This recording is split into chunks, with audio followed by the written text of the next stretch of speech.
আমাদের জীবনে অনেক ধরনের ব্যক্তি এসে থাকেন। কেউ কেউ আমাদের সাথে থেকে যান, কেউ আমাদের থেকে দূরে চলে যান। কেউ ভালো মানুষ হন, কেউ খারাপ মানুষ।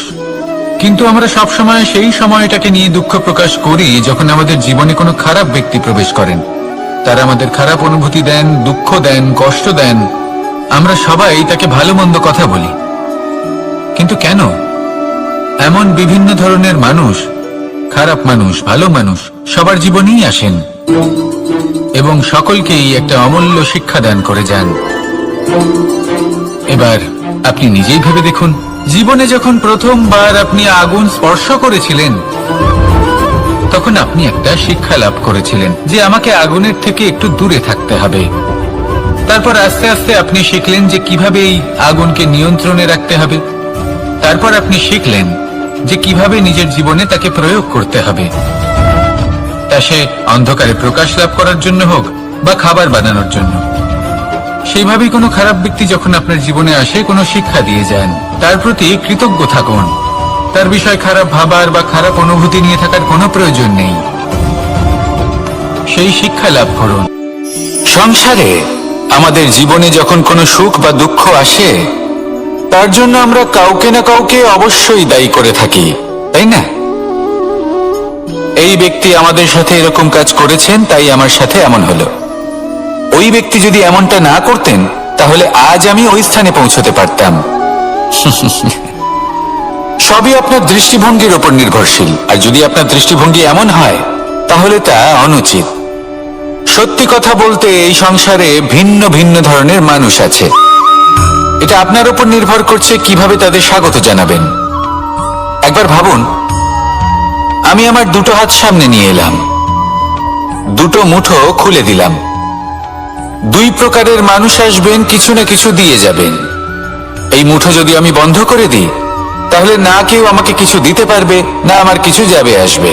নিশ্চয়ই বুঝতে পারছেন এই দুই ধরনের ব্যক্তি কারা এবং তারা কি দিয়ে যান। আমি যদি নিজের মুঠো খুলে দিই তাহলে কিছু ভালো মানুষ আসবেন, আমাকে আনন্দ, সন্তুষ্টি, জ্ঞান প্রদান করে যাবেন, ভালো অভিজ্ঞতা দিয়ে যাবেন। কোনো খারাপ ব্যক্তি যদি আসেন তাহলে তিনিও খারাপ অভিজ্ঞতা দেবেন, যার থেকে আমি শিক্ষা লাভ করব। এই সব কিছু আমি লাভ করতে পারি। মুঠো যদি বন্ধ করে রাখি তাহলে আমি কিছুই পাবো না। দেখুন, এই সংসারে প্রত্যেকের জীবনে এইরকম। প্রত্যেকের জীবনে সবকিছুই আছে, ভালো খারাপ দুই মানুষই আছে। ভালো অভিজ্ঞতা আছে, খারাপ অভিজ্ঞতা আছে। নির্ভর করছে আপনার উপর যে আপনি কি করবেন, এনাদের স্বাগত কিভাবে জানাবেন, কার থেকে কি বুঝবেন, কি শিখতে পারবেন, আর কোন দৃষ্টিভঙ্গি নিয়ে অগ্রসর হবেন। এটাই নির্ধারণ করবে যে আপনার জীবন কেমন হবে। আসুন আমার সাথে ভালোবেসে বলুন, রাধা রাধা। জীবনে যখন কোনো ব্যক্তি নিজের লক্ষ্য প্রাপ্তির জন্য নিরন্তর পরিশ্রম করতে থাকেন, চেষ্টা করতে থাকেন, তখন তিনি কষ্ট অনুভব করেন।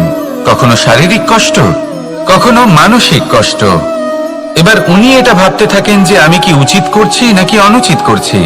কারণ অন্যদিকে এমন একজন ব্যক্তিও আছেন যিনি একদমই পরিশ্রম, চেষ্টা করছেন না।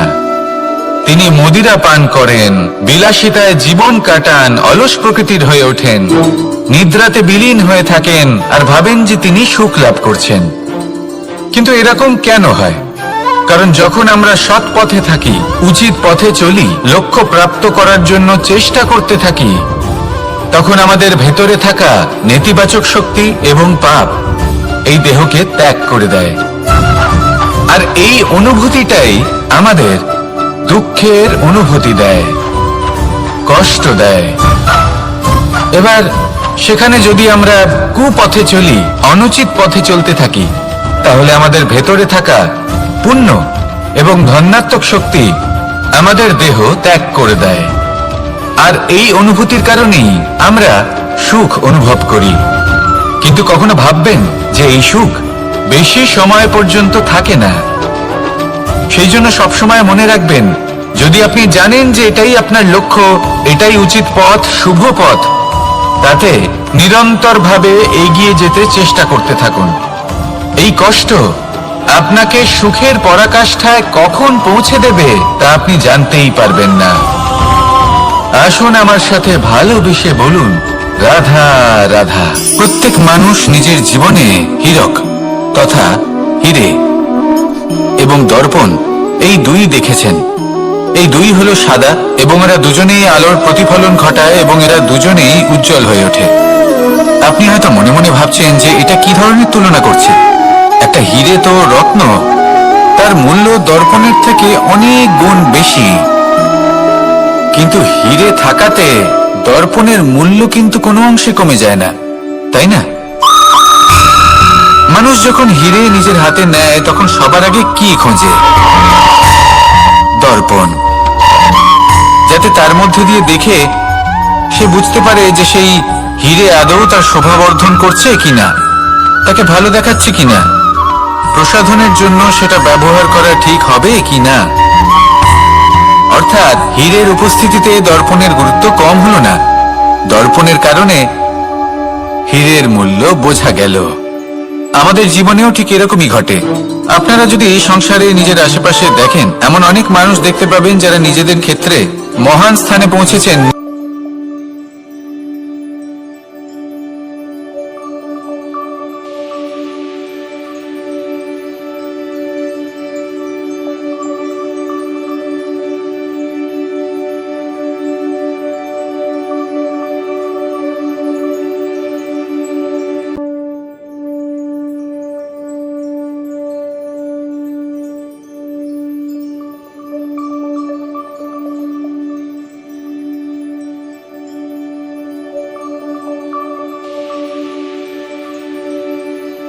যদি আপনি দর্পণ হয়ে থাকেন তাহলে নিজেকে ছোট মনে করবেন না।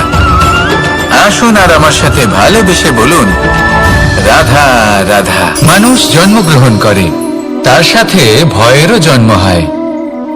ছোটবেলা থেকেই আমাদের মনে কোনো না কোনো প্রকারের ভয় থেকেই যায়। কেউ এই বিষয়ে ভয় পায় যে তার কোনো বস্তু তার থেকে দূরে চলে যাবে। কেউ এই বিষয়ে ভয় পায় যে আমি নিজেকে হারিয়ে ফেলব। কেউ এই ভেবে ভয় পায় যে আমার প্রিয়জনেরা তারা যেন আমার থেকে দূরে না চলে যায়। কেউ এই ভেবে ভয় পায় যে আমরা যেন পথ না হারিয়ে ফেলি, আদি ইত্যাদি। কিন্তু সত্যি কথা বলতে ভেবে দেখুন, এই ভয় বাস্তবে কি? শুধুই একটা মনস্থিতি, আর কিছুই নয়। যা কিছু আপনি জীবনে পেয়েছেন তা একদিন আপনাকে হারাতে হবে। এই জীবন হলো আপনারই, কিন্তু তাও একদিন সমাপ্ত হবে। তাই ভয় পেয়ে কি লাভ?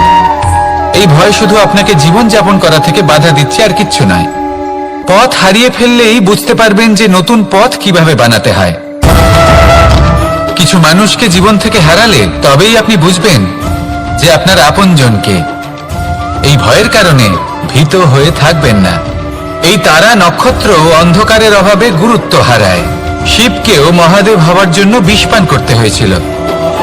প্রত্যেক পরিস্থিতি, প্রত্যেক সাফল্য আপনার পরীক্ষা নেবে, তাতে উত্তীর্ণ হওয়া হলো আপনার কর্ম।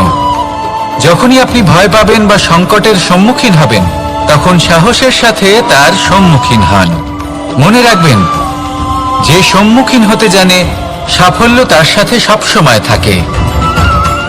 আসুন আর আমার সাথে ভালোবেসে বলুন, রাধা রাধা। এই সংসারে সব থেকে বেশি কোমল বস্তু হলো রেশম। এই রেশম এতটাই কোমল হয় যে এর পুরো একটা থান শুধুমাত্র একটা হাতে ধরা সম্ভব। কখনো ভেবে দেখেছেন এই রেশম কিভাবে হয়? একটি কীট তার লালার দ্বারা উৎপন্ন হয়। এই কীট সেই রেশমকে পাক দিতে থাকে, পাক দিতেই থাকে, দিতেই থাকে, আর আস্তে আস্তে তার মধ্যেই জড়িয়ে পড়ে। শেষে ওর এই সুন্দর অমূল্য সৃষ্টি রেশমের এই সুতো, তার নির্মাণ কার্য পূর্ণ হয়। কিন্তু তাতেই ও নিজে বন্দী হয়ে যায়। নিজেরই মায়াজালের এই বন্দী গৃহে নিজেই ফেঁসে যায়। এবার এই সুতোকে ব্যবহারযোগ্য করে তোলার জন্য এই কীটগুলিকে এই কবচের সাথেই ফুটন্ত জলে ফেলে দেওয়া হয়।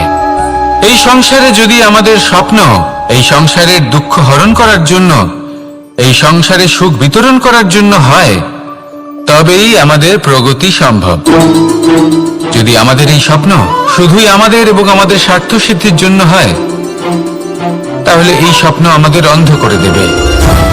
আমাদের অন্ধকারের পথে নিয়ে যাবে, আর আমরাও সেই কীটের মতো হয়ে যাব। নিজেদেরই মায়াজালে আমরা নিজেই ফেঁসে যাব, আর শেষে আমরা যদি কিছু লাভ করি তা হবে একাকিত্ব, অন্ধকারময় মৃত্যু। তাই স্বপ্ন অবশ্যই দেখুন, কিন্তু এমন ভাবে স্বপ্ন দেখবেন না যে তার এই বন্দিগৃহে আপনি নিজেই ফেঁসে গেলেন। স্বপ্ন দেখুন পরোপকারের, পরমার্থের, সবাইকে উদ্ধারের, অন্ধকারের নয়। তবেই কল্যাণ হবে, আর তবেই হৃদয় প্রসন্ন হয়ে বলবে রাধা রাধা। মানুষ যখন এই সংসারে প্রবেশ করে, অর্থাৎ জন্মগ্রহণ করে, তখন নিশ্চিন্তে থাকে, আনন্দে থাকে। কিন্তু যেই মাত্র তার মধ্যে বোধশক্তি আসে, তখন সে চিন্তা করতে শুরু করে। চিন্তা ভবিষ্যতের, সেই সমস্ত বিষয় নিয়ে চিন্তা করে যা ওর হাতে নেই। তারপর বড় হয়, বিবাহ সম্পন্ন হয়, গৃহস্থ জীবন যাপন করে, তারপর আবার চিন্তায় মগ্ন হয়ে যায়। ভাবে এই যে আমার পরিবার, আমি কি ঠিকমতো তার খেয়াল রাখতে পারছি? কাল যখন আমি এই সংসার থেকে চলে যাব, তখন আমার এই পরিবারের দেখাশোনা কে করবে? শেষ পর্যন্ত এই পরিবার তো আমারই উত্তরদায়িত্ব। যাক, আপনাকে একটা প্রশ্ন করি। এই সংসারে আসার পূর্বে আপনি কি এই প্রশ্ন করেছিলেন, এটা ভেবেছিলেন যে আমাকে ছাড়া এই সংসার কিভাবে চলবে? করেননি, তাই তো? তাই আপনার এটা নিয়ে দুশ্চিন্তা করার প্রয়োজন নেই যে আপনি যখন এই সংসার ত্যাগ করে চলে যাবেন তখন কি হবে। আপনি যখন ছিলেন না তখনও এই সংসার চলছিল, আপনি যখন এই সংসার ত্যাগ করবেন তখনও এই সংসার চলতে থাকবে। যদি কোনো বিষয়ের প্রভাব থাকে তা হলো আপনার আজকের তথা বর্তমানের কর্ম, অর্থাৎ আজ আপনি কি করছেন, কার জন্য মঙ্গল করছেন, কাকে প্রেরণা দিচ্ছেন, কাকে সাহায্য করছেন, কোন উদাহরণ প্রস্তুত করছেন। আপনি এই সংসারে যে ছবি অঙ্কন করবেন, সংসার সেটাই মনে রাখবে। তাহলে শুধু সৎকর্ম করুন, মঙ্গল করতে থাকুন, আর আমার সাথে ভালোবেসে বলুন রাধা রাধা। একবার একটা শেয়াল বনে বিচরণ করছিল। ও একটা ছোট্ট শাবক দেখতে পেল। ও ভাবলো আজ একেই আমি খাবার হিসেবে গ্রহণ করব। আশেপাশে দেখলো কেউ দেখছে না তো, কেউ ছিল না, আর সেই শাবকের ওপর আক্রমণ করলো, যা হলো একটা ঘোর অপরাধ। বনের নিয়ম অনুসারে আপনি কখনোই শাবকের ওপর আক্রমণ করতে পারেন না। তারপর এই খবরটা যখন রাজা সিংহ জানতে পারলেন, সভার আয়োজন করলেন। কিন্তু সেখানে শেয়াল বলল, আমি তো এরকম কিছু করিনি। কিন্তু যদি আপনি এরকম বলেন, কোনো প্রমাণ দিন, এর কোনো সাক্ষী আছে? তখন রাজা সিংহ পেঁচাকে ডেকে পাঠালেন, যে সেই মুহূর্তে বৃক্ষের শাখার ওপর বসেছিল, সে সব কিছু দেখেছিল। পেঁচা সব সত্যি কথা বলল, আর শেয়ালকে মৃত্যুদণ্ড দেয়া হলো। এবার এই কাহিনী আমি আপনাকে কেন শোনালাম? কারণ মানুষও কখনো কখনো এরকম কর্ম করেন যা শিয়াল করেছে। এটা ভাবেন কেউ দেখছে না যখন, আমি অনুচিত কর্ম করতেই পারি। কিন্তু না, আপনি যাই করুন না কেন, কেউ না কেউ অবশ্যই তা দেখছে। কোনো ব্যক্তি না হলেও কোনো প্রাণী, না হলে কোনো যক্ষ বা দেব বা প্রেত। যদি এনারা কেউ না দেখেন, তাহলে ধরিত্রী মাতা দেখেন, যেখানে দাঁড়িয়ে আপনি সেই কর্ম করছেন, তাই না? তাই একটা কথা সবসময় মনে রাখবেন, কে দেখছেন কে দেখছেন না সেই বিষয়ে ভাবা ছেড়ে দিন। এটা খুব সহজ কথা। আপনি যদি উচিত কর্ম করেন, উচিত ফল পাবেন। যদি অনুচিত কর্ম করেন, তাহলে আপনি অনুচিত ফল অবশ্যই পাবেন। সেই জন্য উচিত পথে চলতে থাকুন, উচিত কর্ম করতে থাকুন, আর আমার সাথে ভালোবেসে বলুন রাধা রাধা। সুখ, দুঃখ এবং শক্তি, এই তিন হলো এই সংসারের ত্রিদেবের মতো। আমাদের জীবনে যা কিছু ঘটছে এই তিনটির ভিত্তির উপরেই হচ্ছে। আসলে এই সংসারের একটা নিয়ম আছে, যখনই আপনি কিছু লাভ করেন, এই সংসার আপনার পরীক্ষা নেয়। এটা জানার জন্য আপনার পরীক্ষা নেয় যে আপনি যা কিছুই লাভ করেছেন, আপনি কি আদৌ সেটার যোগ্য কিনা। ঠিক সেইভাবেই এই সুখ, দুঃখ এবং শক্তি আপনার পরীক্ষা নিয়ে থাকে। যখন সুখ আসে, তখন সে আপনার পরীক্ষা নেয় যে আপনার মধ্যে অহংবোধ জাগ্রত হয়নি তো। যদি অহংবোধ চলে আসে, তাহলে সুখ সেখানেই সঙ্গ ত্যাগ করে। দুঃখ আপনার ধৈর্যের পরীক্ষা নিতে থাকে, আর যদি আপনার মধ্যে ধৈর্য না থাকে তাহলে এটা আপনাকে আরো বেশি দুঃখের গভীর অন্ধকারে ঠেলে দেবে। সেখানে শক্তি পরীক্ষা নেয় আপনার বিনম্রতার। যদি আপনি বিনম্র না হন তাহলে হয় এই শক্তি আপনার সঙ্গ ত্যাগ করবে, নয় এই শক্তি বিনম্রতার অভাবে আপনার পতনের কারণ হতে পারে। এই সংসারে যে কোনো ব্যক্তি যিনি এই পরীক্ষায় উত্তীর্ণ হয়ে থাকেন, এই জীবনে তিনি সাফল্য লাভ করেন। আসুন আমার সাথে ভালোবেসে বলুন, রাধা রাধা। আমি মনুষ্য রূপে জন্ম নিয়েছি এবং সমস্ত কর্ম এই রূপেই করেছি, কিন্তু আশ্চর্যের বিষয় হলো যে আজও মানুষ আসেন এবং হাত জোড় করে প্রার্থনা করেন যেন আমি ওনাদের সহায়তা করি।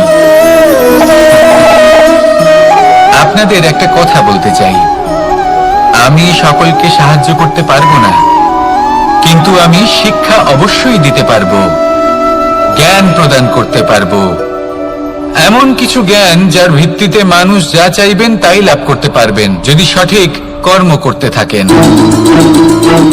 যখন কংসের অসুররা গোকুলে ধ্বংসলীলা চালাচ্ছিলেন তখন আমি কারোর থেকে সাহায্য চাইনি। লক্ষ্য আছে, আপনি অবশ্যই লাভ করবেন।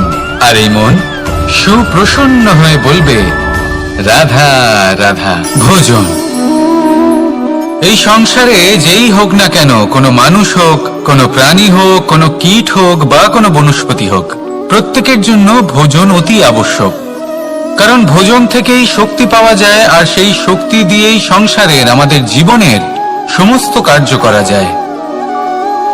এবার এমন এক ধরনের শক্তি হয় যা শীতের ঋতুতে সূর্য থেকে আমরা পেয়ে থাকি, আর আরেক ধরনের উত্তাপ হয় যা দিয়ে ভোজন রান্না করা হয়, সুস্বাদু নানান ধরনের ভোজন।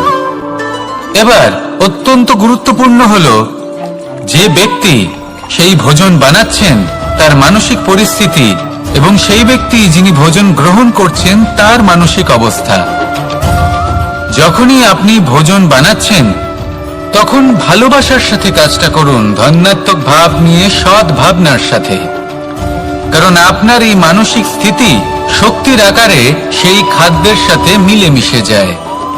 আর যখনই আপনি ভোজন গ্রহণ করছেন তখন সদ্ভাবনার সাথে, প্রসন্নতার সাথে গ্রহণ করুন, ধন্যাত্মক ভাব নিয়ে। যদি আপনি প্রসন্নতার সাথে রান্না করেন, প্রসন্নতার সাথে খাদ্য গ্রহণ করেন, তাহলে আপনি প্রসন্নই থাকবেন, আর মন সুপ্রসন্ন হয়েই বলবে, রাধা রাধা।